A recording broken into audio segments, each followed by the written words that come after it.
Bonsoir à tous. À la une de ce journal, la dernière session parlementaire de l'année 2017 continue de déchaîner les passions au Cameroun, émaillée de blocus et boycott des députés SDF, altercations verbales et autres incidents. Ces grognes des députés de l'opposition et leurs coups d'éclat à l'Assemblée nationale et au Sénat sont des signes d'une frustration sociopolitique liée à la restriction des libertés des parlementaires et l'absence d'un débat contradictoire au Parlement. C'est en tout cas l'analyse des politologues et vous suivrez dans ce journal la réaction de la classe politique sur l'absence d'un dialogue politique au Cameroun. Les dirigeants du monde tentent de sauver la lutte contre le changement climatique après le refus du président américain de continuer à financer les actions de préservation de la terre. Comment le gouvernement camerounais se mobilise-t-il pour s'adapter au changement climatique? Quel est le discours du président français pour tenter de sauver la COP 21 qui se poursuit en France? On en parle dans ce journal.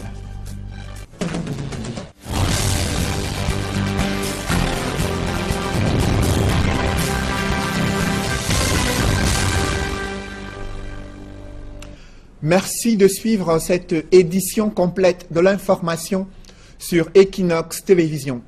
Je vous le disais, elle continue de déchaîner les passions, cette dernière session parlementaire de l'année 2017, émaillée de blocus et boycott des députés SDF, des scènes d'altercation verbale pouvant conduire à des bagarres entre parlementaires et d'autres incidents ayant conduit à des dommages corporels. Rarement le Parlement a été aussi agité sur les braises ardentes de la crise anglophone et les enjeux électoraux de l'année 2018. Le rappel de ces incidents avec Étienne Pascal Azégué. La session parlementaire du mois de novembre à la Chambre basse a été entachée par des faits inhabituels, avec à la manette le groupe parlementaire du SDF.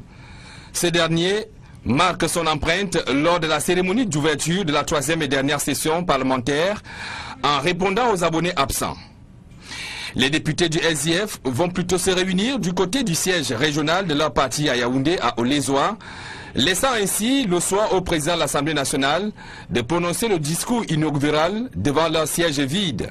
Ces mêmes députés du SDF vont lancer la première phase de l'opération Blocus, zéro délibération, zéro plénière, le 23 novembre, à grands coups de sifflet.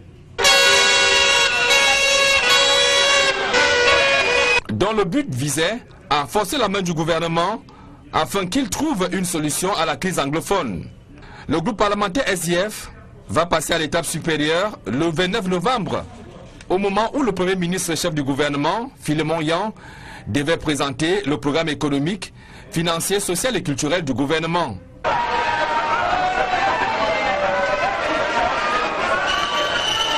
Le bruit émis par ces députés est impressionnant, avec des vuvuzela en renfort.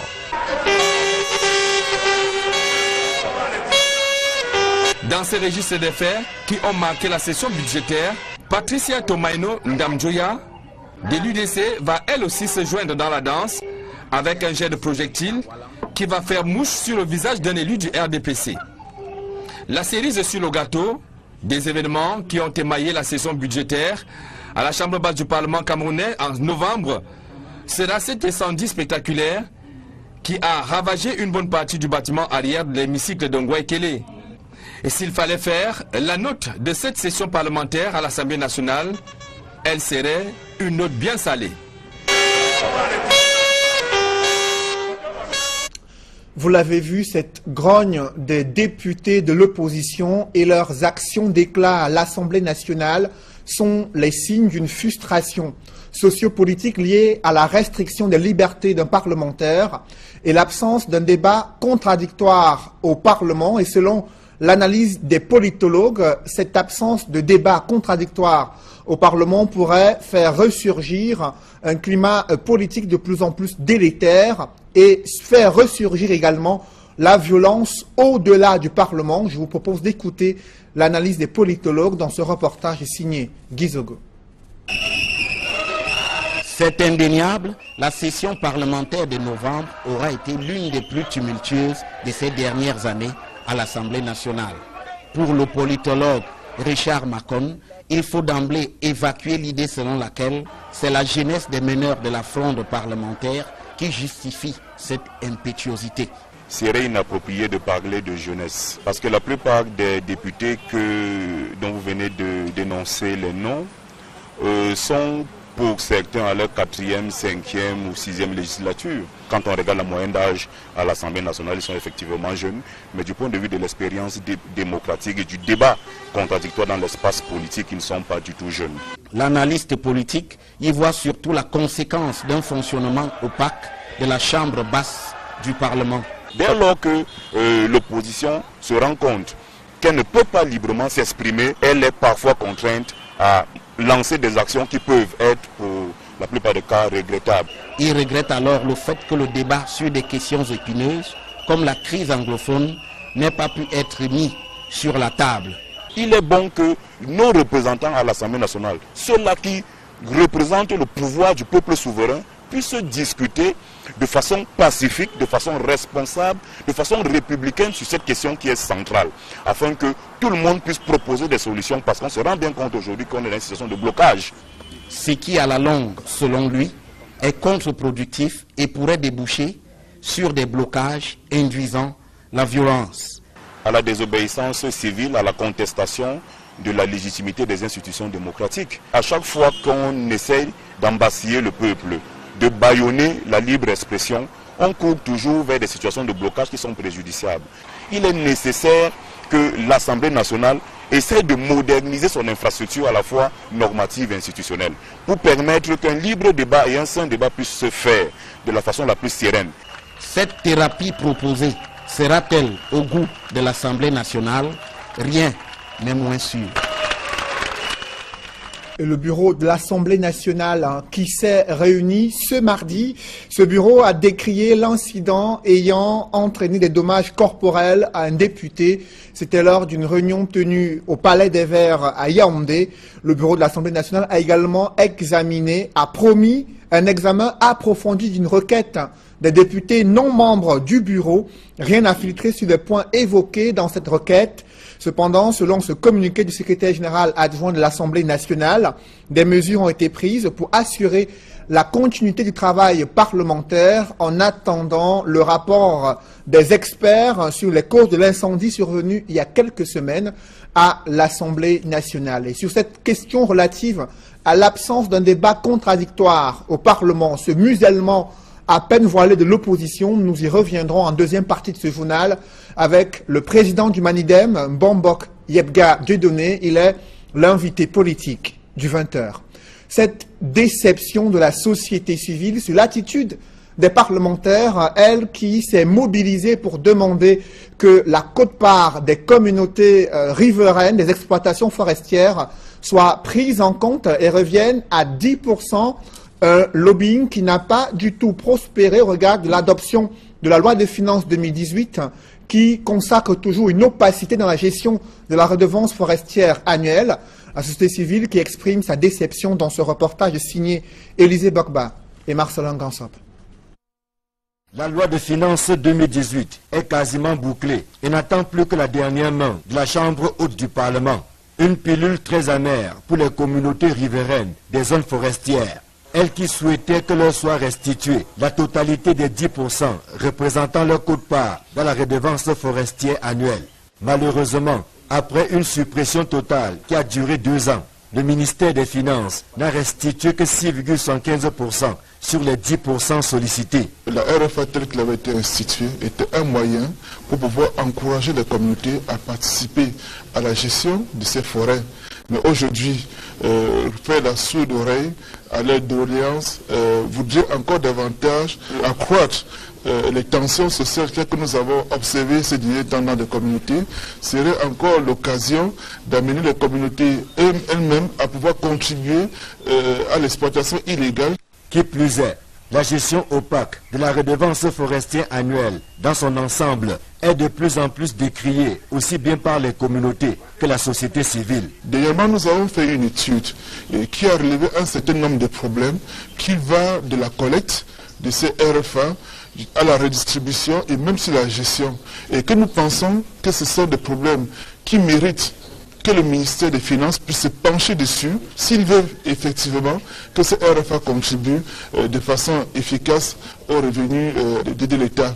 En attendant que les pouvoirs publics ouvrent l'œil sur les dérives relevées par la société civile, les populations sollicitent davantage de moyens afin de réaliser des projets de développement. Si nous disons que nous n'avons pas de réalisations, c'est parce qu'on ne nous donne pas les possibilités de faire ces réalisations.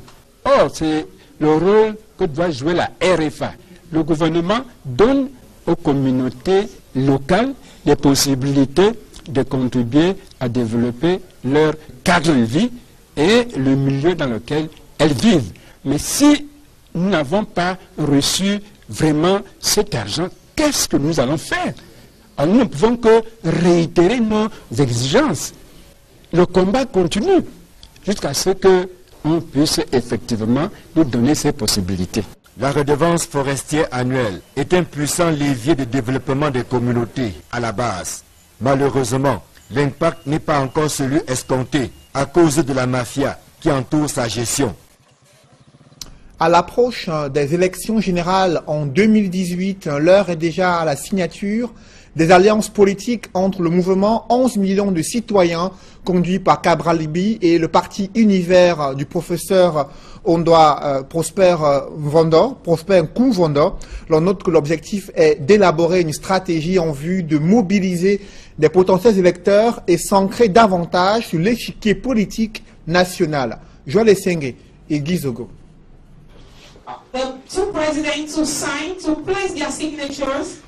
Désormais, une alliance lie le parti Univers au mouvement 11 millions de citoyens qui se dénommait encore précédemment 11 millions d'inscrits.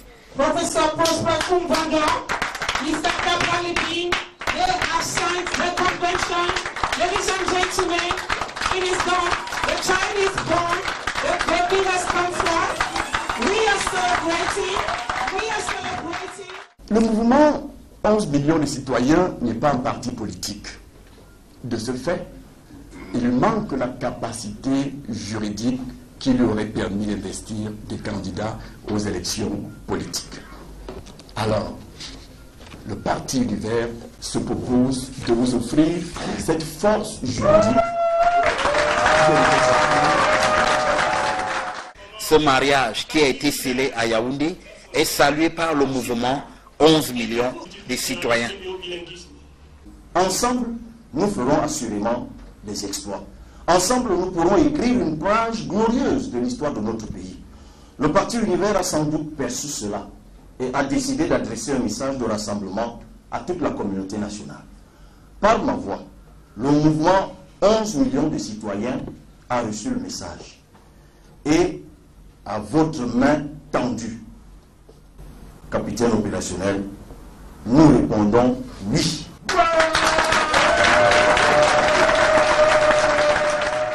Le parti politique et le mouvement citoyen s'engagent donc à investir mutuellement des candidats lors des prochaines consultations électorales. Pour nourrir cette action, deux réflexions ont soutenu cet événement. D'abord, celle du docteur Armand Leka Essomba sur la mobilisation populaire dans l'apaisement des processus électoraux. Il est arrivé à la conclusion qu'il fallait remobiliser les citoyens pour davantage les intéresser aux questions politiques au Cameroun. Quant au docteur Richard Macon, il s'est apaisanti sur les conditions de la réalisation d'un changement politique plus efficient au Cameroun. Depuis le retour au multipartisme en 1991, c'est véritablement pour la première fois que deux forces politiques s'allient au Cameroun pour l'investiture des candidats à un scrutin autre que la présidentielle. Ce qui change des traditions en cours dans le microcosme politique camerounais.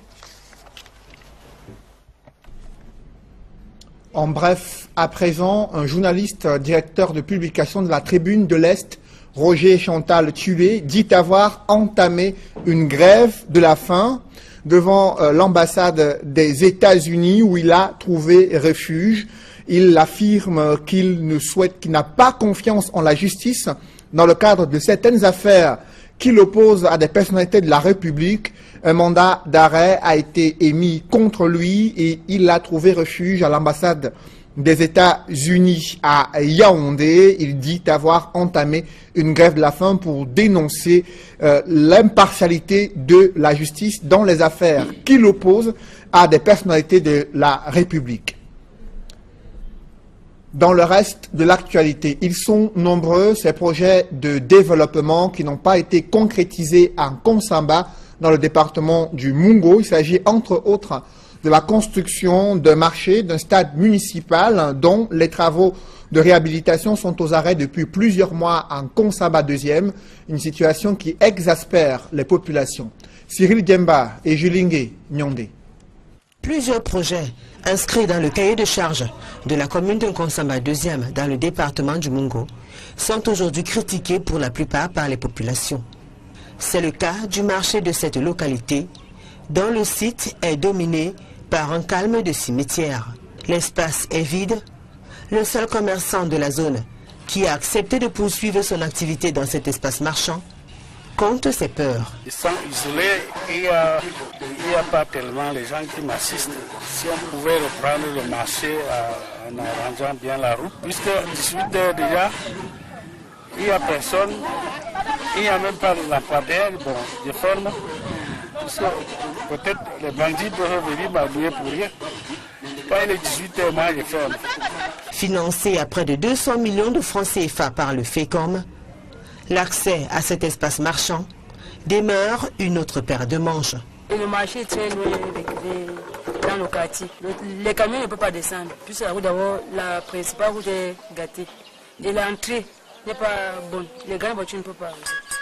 Et pour moi, c'est la route. Un autre projet qui piétine et tarde à être livré, c'est celui du stade municipal dont les travaux de réhabilitation ont été entamés depuis plusieurs mois. Le site est envahi par les hautes herbes. Les riverains rapportent que l'espace est devenu un risque pour les usagers. Il y a les pousses un peu partout.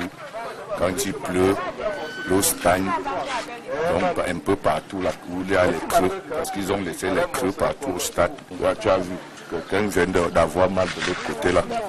Si c'était dans le trou là-bas, ça ne vaut pas la peine, franchement. Ce qu'ils ont dépensé aux alentours là, ils pouvaient faire ça, ils pouvaient réparer l'air de jeu avec. Le maire de Konsamba 2e, interpellé, affirme être freiné par le coût des travaux. Thomas Wandi précise que les financements destinés à la réalisation de ces différents chantiers sont insuffisants comparativement à la taille des projets.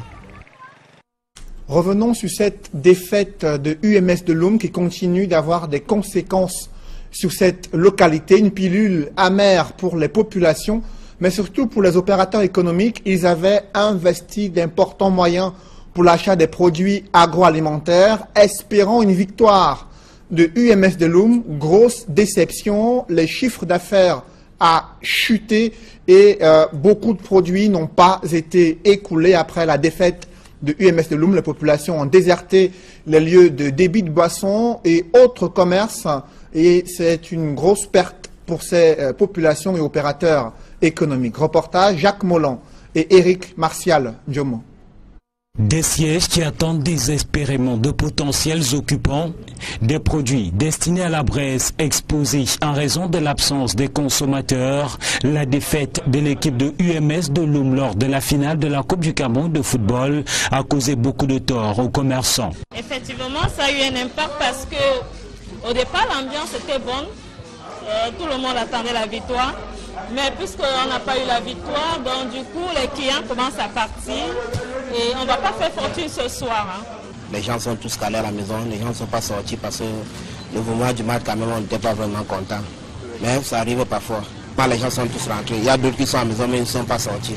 Ces commerçants avaient pourtant stocké des marchandises en quantité importante dans la perspective d'une victoire de UMS de Loum. Nous sommes très déçus parce qu'on a stocké la boisson pour la fête. Et puis on se retrouve avec une défaite comme ça là. Tout le monde est rentré chez lui. Non, personne n'est passé, je suis assise là. C'est naze, la ville est calme. Il n'y a même pas de clients parce que je me suis dit que c'est gagné. C'est que tout mon passé est venu sur mon comptoir, sur mon grillage. Je Je suis désolé. Les commerçants ne sont pas les seuls à avoir fait les frais de cette défaite. Les supporters qui ont effectué le déplacement de Yaoundé ont été abandonnés à eux-mêmes malgré l'organisation de départ. Les clauses du contrat n'ont pas été respectées. Parce que, dès le départ, le secrétaire général a dit... Donc on sait chaque jour un peu plus la gravité de ce qui se passe. On a signé un accord. Et qu'est-ce qui s'est passé entre-temps? Il y a des décisions ou des velléités de quitter cet accord. Très mauvaise nouvelle. Et si on est là, ici aujourd'hui, c'est parce que beaucoup ont décidé de ne pas forcément accepter la décision du gouvernement fédéral américain de quitter l'accord de Paris. La question du financement et les manques du sommet de Paris est abordée par le secrétaire général des Nations Unies. Antonio Guterres appelle les pays riches à tenir leurs engagements vis-à-vis des moins nantis. Les fonds ne manquent pas, c'est la confiance qui fait défaut. Il nous faut y remédier. Cela signifie qu'il faut avant tout veiller à ce que les pays riches honorent leur engagement et apportent 100 milliards de dollars par an jusqu'à 2020 à l'intention des pays en développement. Nous en avons tous la responsabilité. Le chef de l'État français prône également une série de changements majeurs, comme la fin de l'exploitation des ressources fossiles mondiales et la réorientation de la finance publique et privée vers la transition énergétique. Pour Macron, le sommet de Paris se veut plus pragmatique avec en prime la prise des engagements. Vous allez vous exprimer pour prendre un engagement. Et à l'issue de cette réunion, nous suivrons cet engagement les uns et les autres. Parce que ce que nous entamons aujourd'hui, c'est le temps de l'action.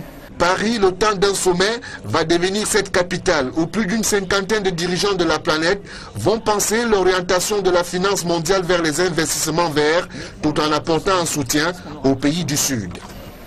Et donc ce sommet, ce One Planet Summit, c'est pour moi le début d'une nouvelle génération. Un public reportage avant la deuxième partie de ce journal, le gouvernement qui soutient l'ouverture d'une usine boissons et vins spiritueux à Douala. C'est une entreprise spécialisée dans l'importation et la commercialisation des vins, liqueurs et bien d'autres boissons. Elle entend également promouvoir la transformation locale de nouveaux breuvages au Cameroun. Reportage.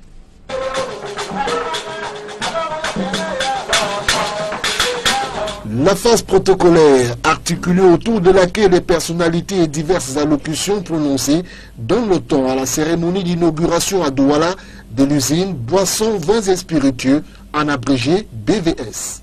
Le ministre des Mines, de l'Industrie et du Développement technologique, représentant personnel du Premier ministre chef du gouvernement, et qui a à ses côtés le ministre du Commerce ainsi que les autorités administratives de la région du littoral, va procéder à la coupure du ruban symbolique. Occasion pour le maître des séances, Guillaume Sarah, président du groupe BVS, de coordonner la visite guidée dans ces allées à perte de vue, constituées des plus grandes saveurs de boissons, vins et liqueurs de ce monde. L'initiative de la société BVS d'apporter une touche de modernité dans le domaine de la distribution des vins, champagnes et spiritueux, avec la commercialisation imminente de nouveaux breuvages, essentiellement dosés à base de produits du terroir, cadre avec la politique des pouvoirs publics axée sur la promotion de la transformation locale. Et après ce tour du propriétaire que nous venons de faire, nous voulons encore redire nos félicitations et nos encouragements aux promoteurs et au personnel, parce que c'est un investissement assez lourd. Et les installations que nous venons de découvrir sont vraiment ultra modernes. C'est le souci du gouvernement. C'est pour cette raison que l'accent est mis sur l'agro-industrie, c'est-à-dire la transformation locale. Si nous pouvons inonder le marché de la sous-région, c'est-à-dire la CAC, dans une moindre mesure notre grand voisin le Nigeria, ce serait un pari gagné. BVS arrive sur le marché national avec une panoplie d'innovations. Les principales innovations de BVS, c'est déjà d'arriver sur un marché aujourd'hui, de produire localement des vins, des alcools et des jus de fruits. Donc les principales innovations, c'est les packaging, c'est les prix, c'est des produits effectivement qu'on n'avait plus vus sur le marché depuis très longtemps. L'innovation aussi au niveau du personnel, il y a des jeunes que l'on forme à des métiers qu'ils ne connaissent pas. Donc il y a un investissement personnel dans l'encadrement de BVS à prendre le temps de former ces jeunes Camerounais diplômés et leur apprendre ce que c'est que ce métier. Le personnel, en majorité constitué de jeunes diplômés, parle de BVS et des attentes de son immense et aimable clientèle. Chez BVS, c'est une équipe très dynamique, donc composée de jeunes à 98%. Vraiment, c'est parfait. Il y a une très bonne entente entre nous et vraiment, c'est super. Je suis responsable des réseaux des snacks. C'est un réseau où le client souhaite vraiment être accompagné au jour le jour, où le client a toujours des questions, où le client veut qu'on fasse beaucoup pour lui. La société Boissons, Vins et Spiritueux dévoile tout aussi ses ambitions. Alors BVS aujourd'hui, la première partie, c'était la partie d'importation classique des produits finis. Donc comme je disais tout à l'heure, on a déjà fait 8 milliards de chiffre d'affaires sur la partie négoce et Castelfrère et Pernod Ricard. Et l'ambition, c'est de faire 30 millions de bouteilles l'année prochaine de vin qui vont partir du Cameroun pour inonder toute la sous-région de la CEMAC. Et le projet spiritueux, c'est 12 millions de bouteilles l'année prochaine. On souhaite atteindre d'ici 2 ans 50 millions de bouteilles produites dans cette usine. En termes de présence sur le marché national, la société Boissons, Vins et Spiritueux couvre actuellement 6 régions du pays à travers sa large gamme de produits. Dans une poussière de seconde, la deuxième partie de ce journal.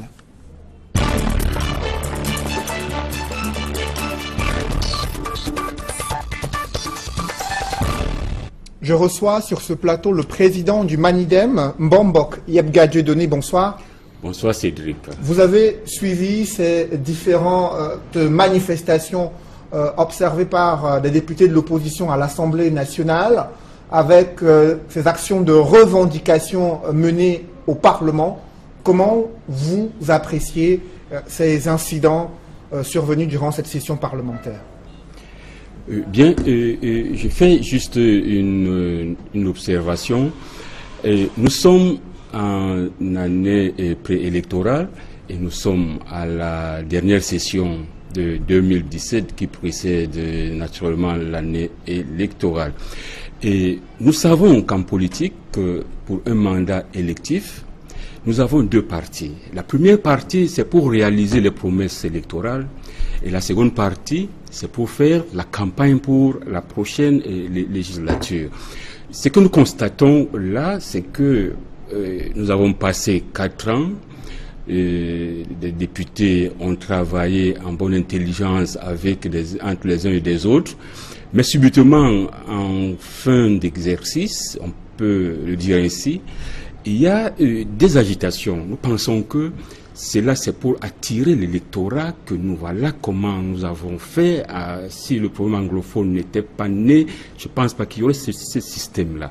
Donc, mais est-ce que la gravité de la crise sociopolitique que vit le Cameroun à travers cette situation dans les 2 régions du nord-ouest et du sud-ouest ne méritait pas que cette question sur la crise anglophone soit débattue au Parlement, telle que revendiquée par ces députés du SDF?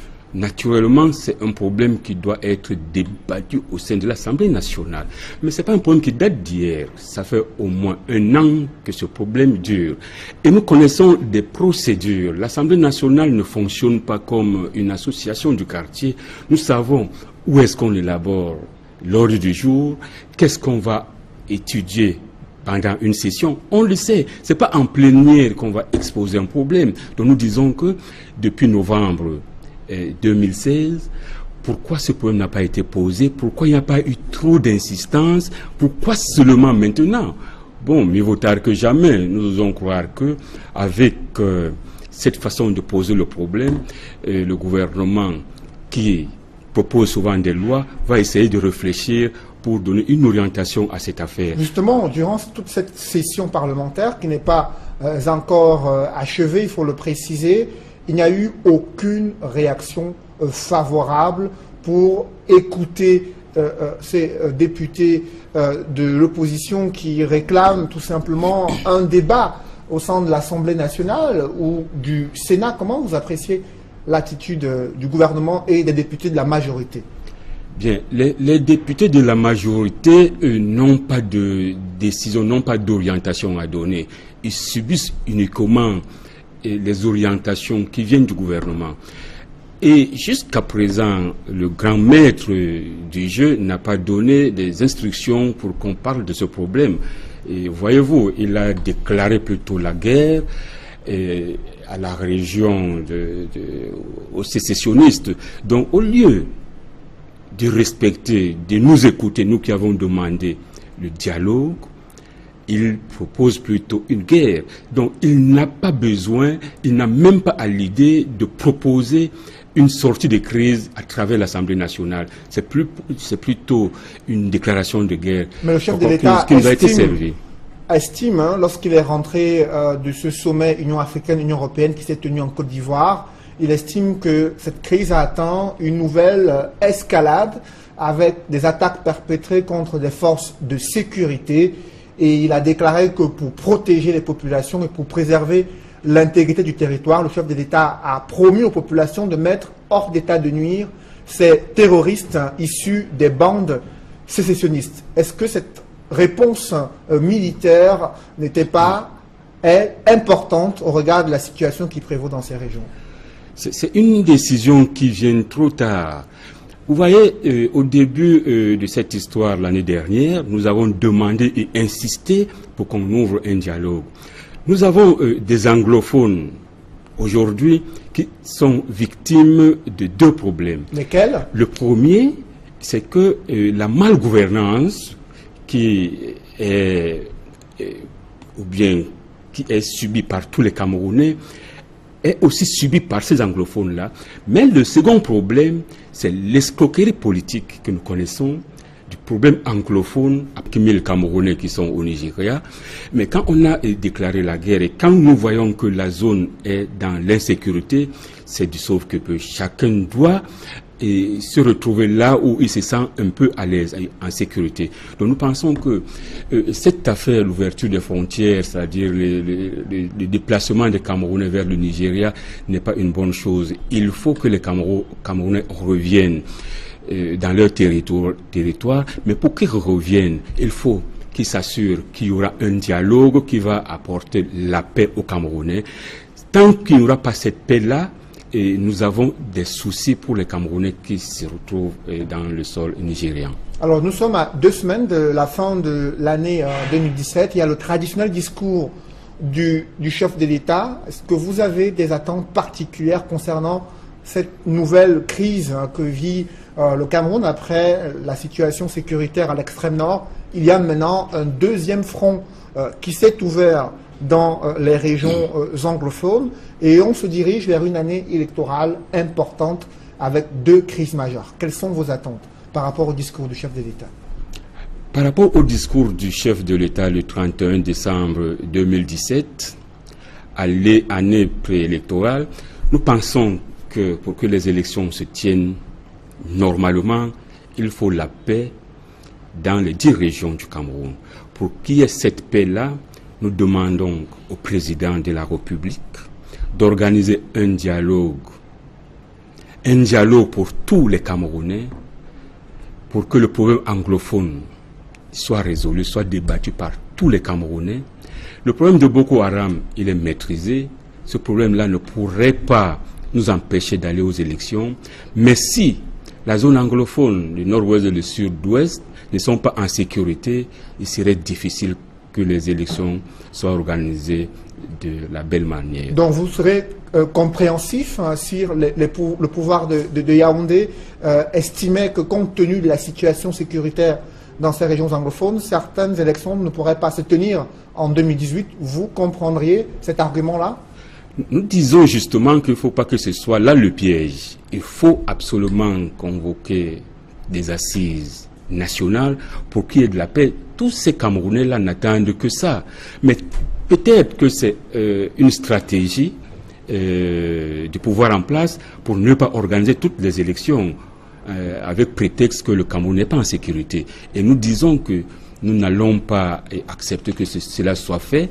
Il faudrait que absolument ce dialogue-là soit convoqué pour qu'il y ait la paix dans les 10 régions de Cameroun. Merci Mbombo Yebga Dieudonné. Je précise que vous êtes le président du Manidem.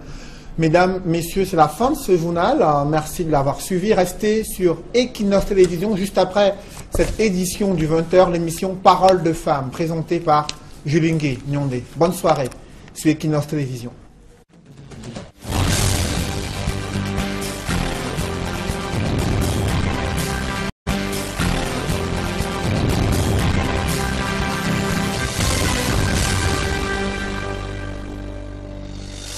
Bonsoir à tous. À la une de ce journal, la dernière session parlementaire de l'année 2017 continue de déchaîner les passions au Cameroun, émaillée de blocus et boycott des députés SDF, altercations verbales et autres incidents.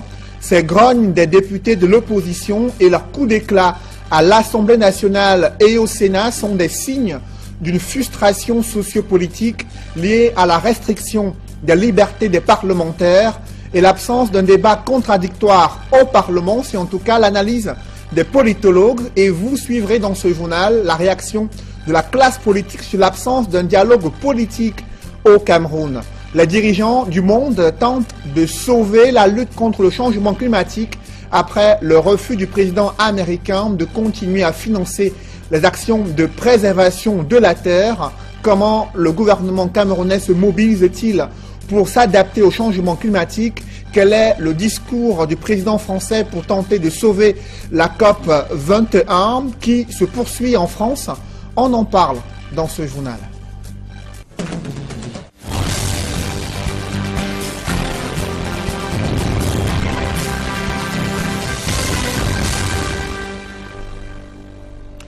Merci de suivre cette édition complète de l'information sur Equinox Télévision.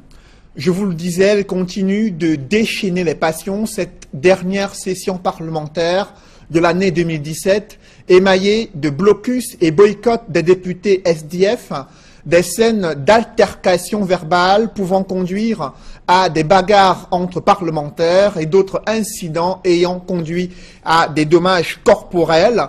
Rarement le Parlement a été aussi agité sur les braises ardentes de la crise anglophone et les enjeux électoraux de l'année 2018.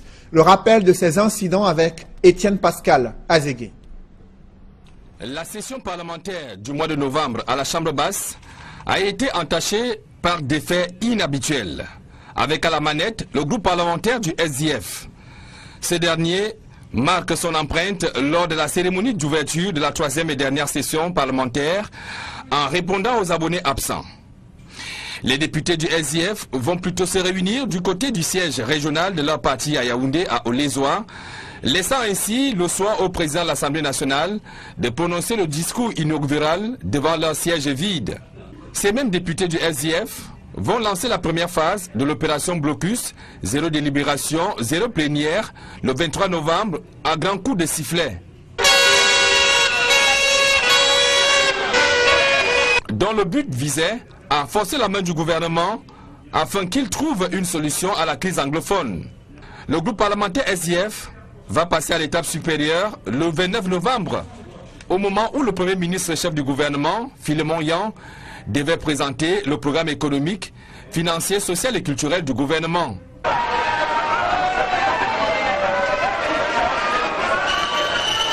Le bruit émis par ces députés est impressionnant, avec des vuvuzelas en renfort.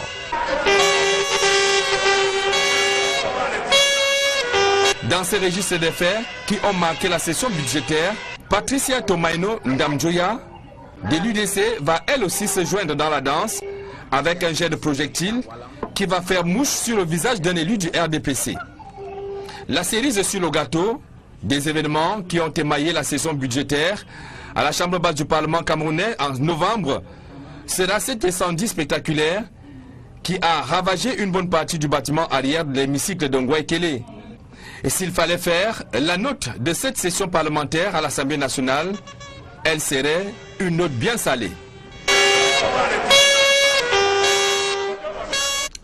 Vous l'avez vu, cette grogne des députés de l'opposition et leurs actions d'éclat à l'Assemblée nationale sont les... Capitaine opérationnel, nous répondons oui.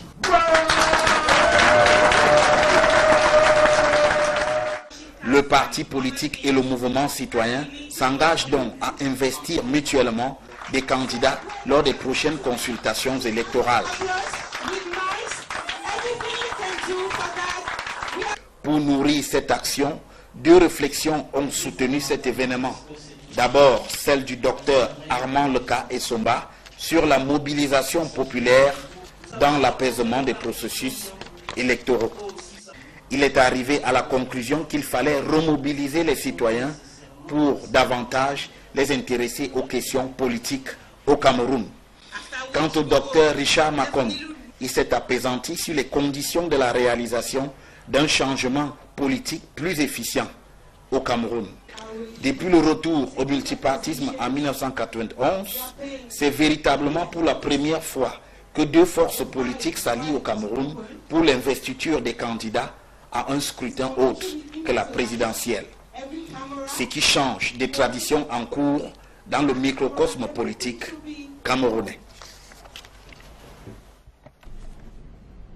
En bref, à présent, un journaliste directeur de publication de la Tribune de l'Est, Roger Chantal Tué, dit avoir entamé une grève de la faim devant l'ambassade des États-Unis où il a trouvé refuge.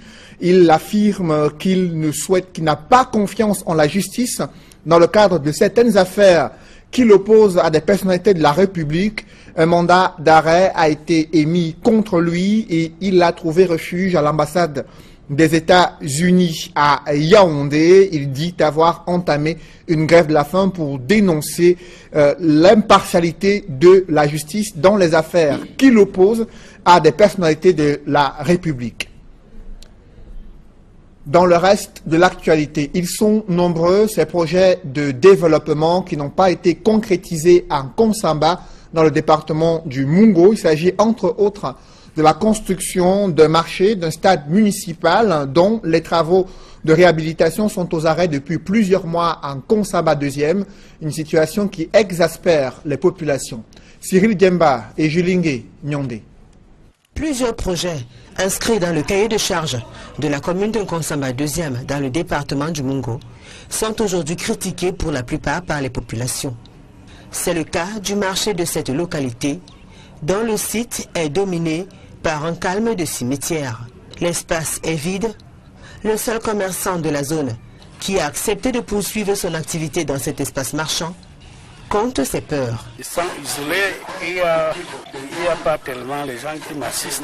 Si on pouvait reprendre le marché en arrangeant bien la route, puisque 18 heures déjà, il n'y a personne, il n'y a même pas de lampadaire, bon, je ferme. Peut-être les bandits peuvent venir m'habiller pour rien. Quand il est 18 heures, moi je ferme. Financé à près de 200 millions de francs CFA par le FECOM, l'accès à cet espace marchand demeure une autre paire de manches. Et le marché est très loin dans le quartier. Les camions ne peuvent pas descendre. Puis c'est la route d'abord, la principale route est gâtée. Et l'entrée n'est pas bonne. Les grandes voitures ne peuvent pas. Et pour moi, c'est la route. Un autre projet qui piétine et tarde à être livré, c'est celui du stade municipal dont les travaux de réhabilitation ont été entamés depuis plusieurs mois. Le site est envahi par les hautes herbes. Les riverains rapportent que l'espace est devenu un risque pour les usagers. Il y a les pousses un peu partout. Quand il pleut, l'eau stagne. Donc un peu partout, là où il y a les creux, parce qu'ils ont laissé les creux partout au stade. Là, tu as vu, quelqu'un vient d'avoir mal de l'autre côté là. S'il s'est resté dans le trou là-bas, ça ne vaut pas la peine, franchement. Ce qu'ils ont dépensé aux alentours là, ils pouvaient faire ça, ils pouvaient réparer l'air de Dieu avec. Le maire de Konsamba 2e, interpellé, affirme être freiné par... Signe d'une frustration sociopolitique liée à la restriction des libertés d'un parlementaire et l'absence d'un débat contradictoire au Parlement. Et selon l'analyse des politologues, cette absence de débat contradictoire au Parlement pourrait faire ressurgir un climat politique de plus en plus délétère et faire ressurgir également la violence au-delà du Parlement. Je vous propose d'écouter l'analyse des politologues dans ce reportage signé Gizogo. C'est indéniable, la session parlementaire de novembre aura été l'une des plus tumultueuses de ces dernières années à l'Assemblée nationale.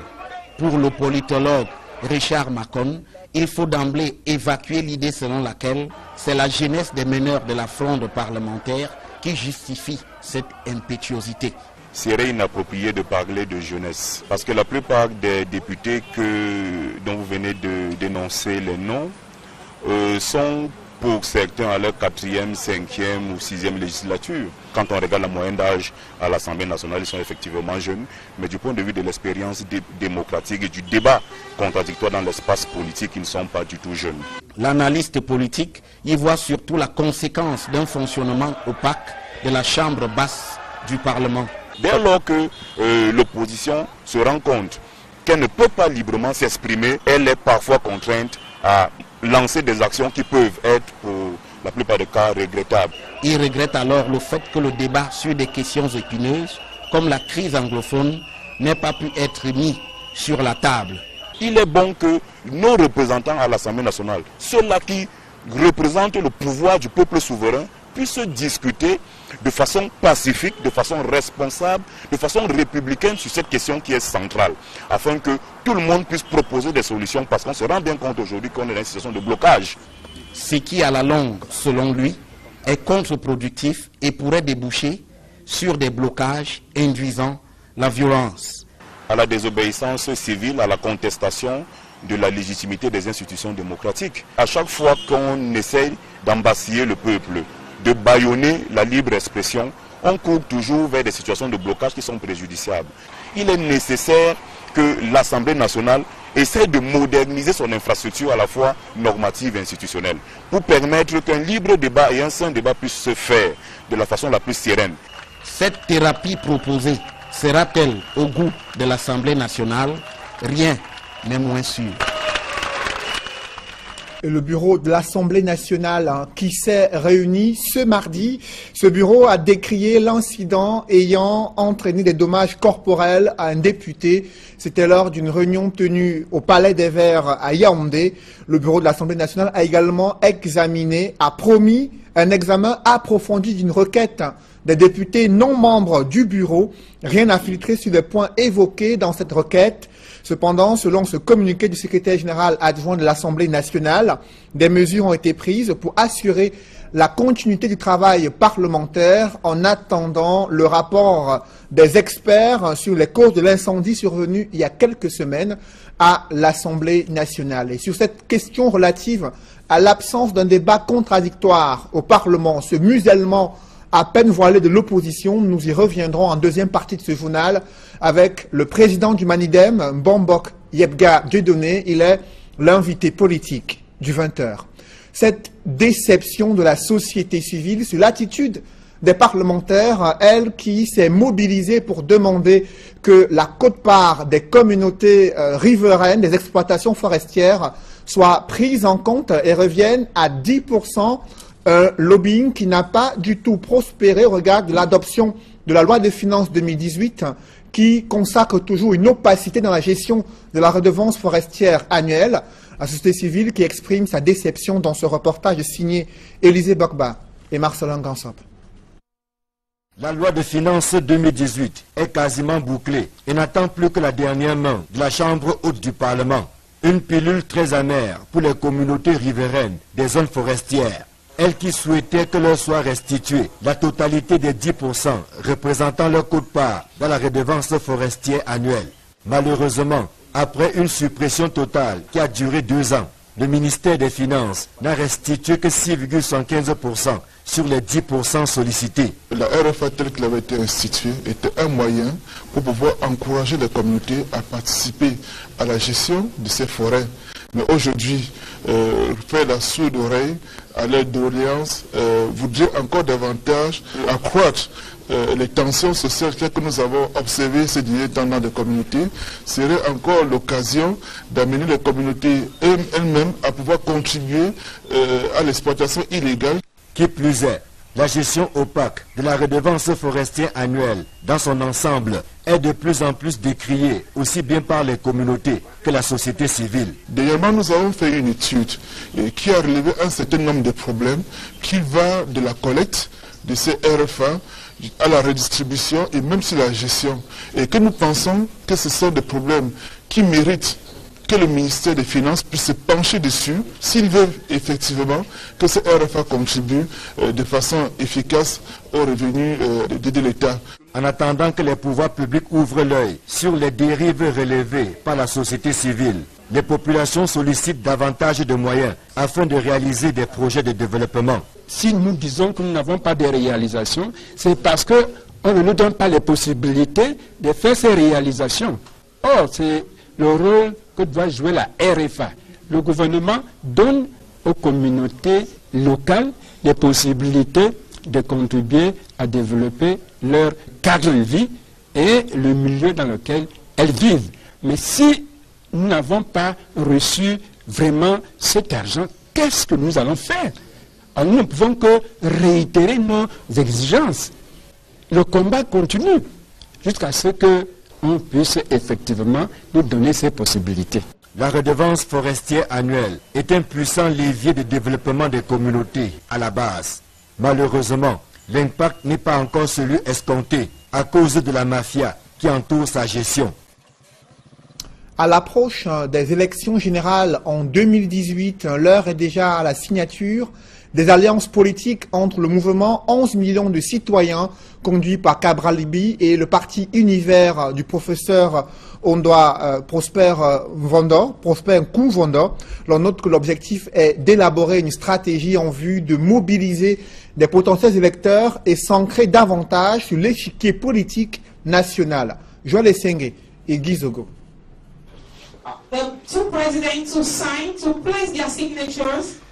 Désormais, une alliance lie le parti Univers au mouvement 11 millions de citoyens qui se dénommait encore précédemment 11 millions d'inscrits. Professor Prosper Nkou-Vondo, Mr. Cabral Libby, they have signed the convention. Ladies and gentlemen, it is done. The child is born. The baby has come forth. We are celebrating. We are celebrating. Le mouvement 11 millions de citoyens n'est pas un parti politique. De ce fait, il manque la capacité juridique qui lui aurait permis d'investir des candidats aux élections politiques. Alors, le parti Univers se propose de vous offrir cette force juridique. Ce mariage qui a été scellé à Yaoundé est salué par le mouvement 11 millions de citoyens. Ensemble, nous ferons assurément des exploits. Ensemble, nous pourrons écrire une page glorieuse de l'histoire de notre pays. Le parti Univers a sans doute perçu cela et a décidé d'adresser un message de rassemblement à toute la communauté nationale. Par ma voix, le mouvement 11 millions de citoyens a reçu le message. Et à votre main tendue. Le coût des travaux, Thomas Wandi précise que les financements destinés à la réalisation de ces différents chantiers sont insuffisants comparativement à la taille des projets. Revenons sur cette défaite de UMS de Loum qui continue d'avoir des conséquences sur cette localité, une pilule amère pour les populations, mais surtout pour les opérateurs économiques. Ils avaient investi d'importants moyens pour l'achat des produits agroalimentaires, espérant une victoire de UMS de Loum. Grosse déception, les chiffres d'affaires a chuté et beaucoup de produits n'ont pas été écoulés après la défaite de UMS de Loum. Les populations ont déserté les lieux de débit de boissons et autres commerces et c'est une grosse perte pour ces populations et opérateurs économiques. Reportage Jacques Molland et Éric Martial Diomo. Des sièges qui attendent désespérément de potentiels occupants, des produits destinés à la Bresse exposés en raison de l'absence des consommateurs, la défaite de l'équipe de UMS de Loum lors de la finale de la Coupe du Cameroun de football a causé beaucoup de tort aux commerçants. Effectivement, ça a eu un impact parce que au départ l'ambiance était bonne, tout le monde attendait la victoire. Mais puisqu'on n'a pas eu la victoire, donc du coup les clients commencent à partir et on ne va pas faire fortune ce soir. Hein. Les gens sont tous calés à la maison, les gens ne sont pas sortis parce que le moment du match quand même on n'était pas vraiment content. Mais ça arrive parfois. Les gens sont tous rentrés. Il y a d'autres qui sont à la maison mais ils ne sont pas sortis. Ces commerçants avaient pourtant stocké des marchandises en quantité importante dans la perspective d'une victoire de UMS de Loum. Nous sommes très déçus parce qu'on a stocké la boisson pour la fête. Et puis on se retrouve avec une défaite comme ça là. Tout le monde est rentré chez lui. Non, personne n'est passé, je suis assise là. C'est naze, la ville est calme. Il n'y a même pas de clients parce que je me suis dit que c'est gagné. C'est que tout mon passé est fini sur mon comptoir, sur mon grillage. Je suis désolé. Les commerçants ne sont pas les seuls à avoir fait les frais de cette défaite. Les supporters qui ont effectué le déplacement de Yaoundé ont été abandonnés à eux-mêmes malgré l'organisation de départ. Les clauses du contrat n'ont pas été respectées. Parce que, dès le départ, le secrétaire général a dit... Donc on sait chaque jour un peu plus la gravité de ce qui se passe. On a signé un accord. Et qu'est-ce qui s'est passé entre-temps? Il y a des décisions ou des velléités de quitter cet accord. Très mauvaise nouvelle. Et si on est là, ici aujourd'hui, c'est parce que beaucoup ont décidé de ne pas forcément accepter la décision du gouvernement fédéral américain de quitter l'accord de Paris. La question du financement et les manques du sommet de Paris est abordée par le secrétaire général des Nations Unies. Antonio Guterres appelle les pays riches à tenir leurs engagements vis-à-vis des moins nantis. Les fonds ne manquent pas, c'est la confiance qui fait défaut. Il nous faut y remédier. Cela signifie qu'il faut avant tout veiller à ce que les pays riches honorent leur engagement et apportent 100 milliards de dollars par an jusqu'à 2020 à l'intention des pays en développement. Nous en avons tous la responsabilité. Le chef de l'État français prône également une série de changements majeurs, comme la fin de l'exploitation des ressources fossiles mondiales et la réorientation de la finance publique et privée vers la transition énergétique. Pour Macron, le sommet de Paris se veut plus pragmatique, avec en prime la prise des engagements. Vous allez vous exprimer pour prendre un engagement. Et à l'issue de cette réunion, nous suivrons cet engagement les uns et les autres. Parce que ce que nous entamons aujourd'hui, c'est le temps de l'action. Paris, le temps d'un sommet, va devenir cette capitale où plus d'une cinquantaine de dirigeants de la planète vont penser l'orientation de la finance mondiale vers les investissements verts, tout en apportant un soutien aux pays du Sud. Et donc ce sommet, ce One Planet Summit, c'est pour moi le début d'une nouvelle génération. Un public reportage avant la deuxième partie de ce journal, le gouvernement qui soutient l'ouverture d'une usine boissons et